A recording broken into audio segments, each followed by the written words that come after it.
శ్రీ గురుభ్యో నమః. పెద్దపల్లి జిల్లాలోని అండాలమ్మ టెంపుల్కి వచ్చాము. ఇదేంటంటే మనకు చాలా ప్రాచీనమైన టెంపుల్. ఈ టెంపుల్ గురించి మనం ప్రతి విషయం కూడా చూద్దాం. అక్కడ ఉన్నటువంటి ఆ విషయాలను కూడా ఒకసారి చూడండి, ఎంత అద్భుతంగా ఉన్నాయనేది కూడా.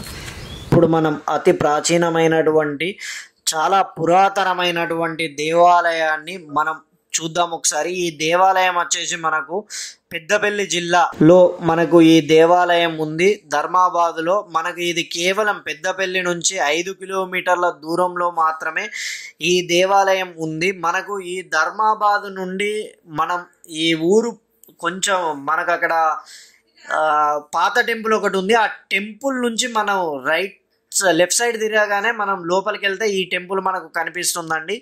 చాలా పురాతనమైన టెంపుల్. ఇలాంటి అద్భుతమైన విశేషాలన్నీ కూడా మన ఛానల్లో ప్రాచీనమైన టెంపుల్స్ గురించి కానీ ప్రాచీనమైన కట్టడాల గురించి కానీ ప్రతి ఒక్క విషయాన్ని కూడా మీకు చూపించడమే మా లక్ష్యం. ఎందుకంటే ప్రతి ఒక్క దేవాలయాన్ని కాపాడుకోవాల్సిన బాధ్యత మనకి ఎంతగానో ఉంది. అంటే ఈ రోజుకు అంటే ఎక్కడెక్కడ దేవాలయాలు ఉన్నాయి, ఎక్కడెక్కడ ప్రాచీనమైన ప్రాంతాలు ఉన్నాయని కూడా చాలామందికి తెలియదండి. ఎందుకంటే ఈ ప్రాచీనమైన దేవాలయాలను ప్రాచీనమైన ప్రాంతాలను సందర్శించడం వల్ల మనసుకు కూడా చాలా ఎంతో ఆహ్లాదకరంగా ఉంటుంది. అదేవిధంగా ఈ ప్రాచీనమైన దేవాలయాలు ఆ రోజుల్లో వాళ్ళు యూజ్ చేసినటువంటి ఆర్కిటెక్చర్ అనేది కానీ దాని నుంచి మనం ఎన్నో విషయాలను కూడా మనం నేర్చుకోవచ్చు. మీరు చూసినట్టయితే ఇక్కడ శిల్పకళ ఒకసారి గమనించండి, ఎంత అద్భుతంగా ఉందో. ఇప్పుడు ఈ ప్రజెంట్ ఈ ప్రాంతాన్ని ఏంటంటే వెడ్డింగ్ షూట్స్కి కానీ తర్వాత సినిమా షూటింగ్లకు కానీ బర్త్డే పార్టీలకు కానీ ఇక్కడి వాళ్ళు ఏదైతే ఉన్నాదో వాటి కోసం వీళ్ళు యూజ్ చేస్తున్నారు. పైన చూశారు కదా ఇందాక మీరు, ఆర్కిటెక్చర్ అనేది ఎంత అద్భుతంగా ఉందో చూసారా. అదేవిధంగా ఈ పిల్లర్స్ను ఒకసారి గమనించండి. ఈ పిల్లర్స్ కూడా చాలా నీట్గా అంటే చాలా నీట్గా ఉన్నాయి, చాలా అద్భుతంగా కన్స్ట్రక్ట్ చేశారు. ఈరోజు మనం ఇక్కడ ఉన్నటువంటి ప్రాచీనమైన ప్రాంతం, ఈ ప్రాచీనమైన ప్రాంతం ఎన్ని సంవత్సరాల ప్రాచీనమైనదైతే ఒకసారి కన్స్ట్రక్షన్ చూడండి, చాలా అద్భుతంగా ఉంది.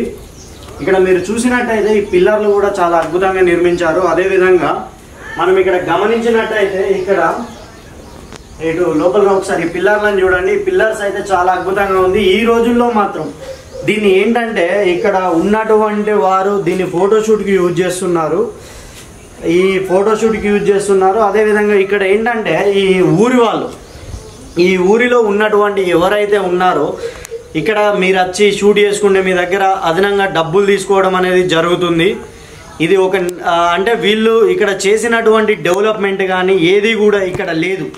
అది కాకుండా ఏంటంటే ఇక్కడ వీళ్ళు డబ్బులు కూడా అడగడం జరుగుతుంది. ఈ ప్రాంతంలోకి వచ్చి అంటే ఈ ప్రాంతంలోకి ఎవరు వచ్చినా కానీ అంటే దీనికి రావడానికి కనీసమైన రోడ్డు మార్గం కూడా ఇక్కడ క్లియర్గా లేదు.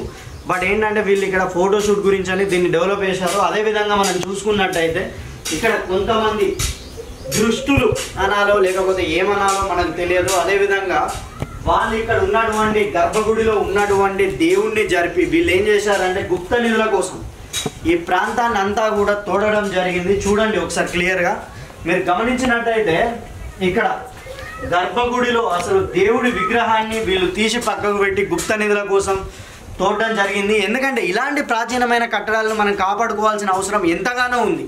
అయినప్పటికీ కూడా ఈ రోజుల్లో కూడా ఉన్నటువంటి దేవాలయాలను చాలా వరకు ఇప్పుడు ఇన్ని రోజులుగా ముస్లిం రాజులే కూలగొట్టారనుకున్నాం. ఈరోజు మన హిందువుల్లో కూడా చాలామంది ఈ దేవాలయాల్ని గుప్త నిధుల కోసం అని చాలా వరకు పాడేస్తున్నారు. దీనిపైన ఖచ్చితంగా చర్యలు తీసుకోవాలి. అదేవిధంగా సమాజానికి ఇలాంటి ఎన్నో తెలియాలి కాబట్టి ఖచ్చితంగా దీన్ని ప్రభుత్వాల దృష్టికి తీసుకెళ్లి కొంచెం టెంపుల్లను కాపాడాలని మనస్ఫూర్తిగా కోరుకుంటున్నాను. ఇలాంటి అద్భుతమైన విశేషాల గురించి ప్లీజ్ సబ్స్క్రైబ్ అవర్ ఛానల్.